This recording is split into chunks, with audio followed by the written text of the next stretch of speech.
Hi guys! Nandito pala kami sa Pasig, sa Meet Army. So, samyupsal ito na unlimited.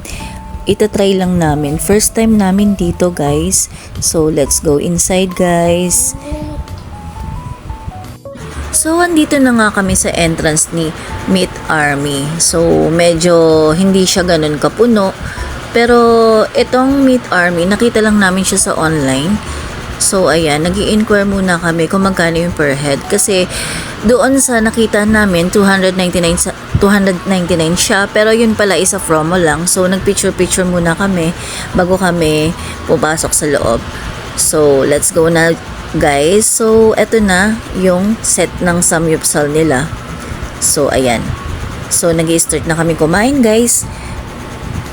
So, ayun. Nag-o-observe muna kami kasi nga, favorite namin ang samyupsal. So, itry namin lahat ng side dish muna ang in-order namin, then isang set.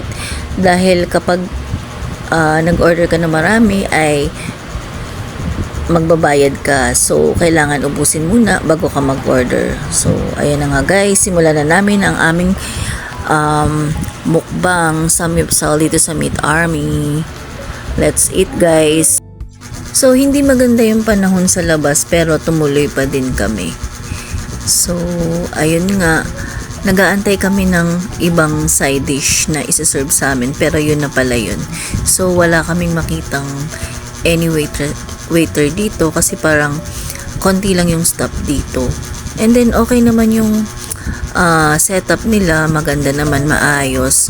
499 nga pala ang isa dito guys. So, ayun, mukhang mapapahamak ako here dahil parang sabi nila kay KB pero ang at the end, ewan ko lang din.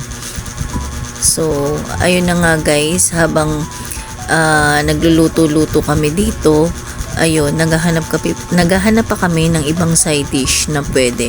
So, ayan si baby, nagugutom na siya. So, ayan nga.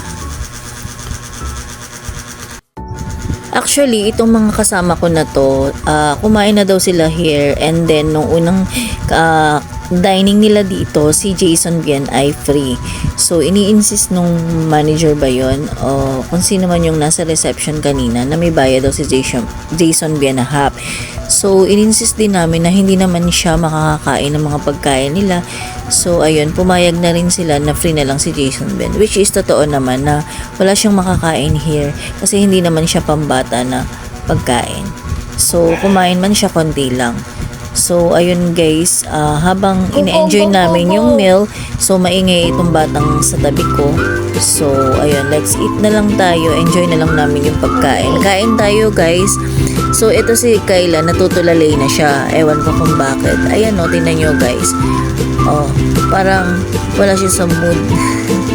Ayan, actually, ayan, ang hinaata ng apoy namin. So, parang nahihirapan kami magluto here. So, ayan. So, parang yung mga staff dito kasi hindi sila attentive kasi hindi kagad sila lumalapit kapag tinatawag. Pero since nga, siguro nga, ilang table lang din naman yung ina-assist nila pero dalawa lang yung staff dito. Yung manager tsaka yung isang staff na parang cashier. So, ayun, understand naman namin. So, ayun, naghihintay na lang kami every time na tatawagin namin sila. So, ayun, mukha namang masarap yung food. So, ibibigay ko na lang yung feedback later. Kasi hindi pa naman namin lahat siya nakakain.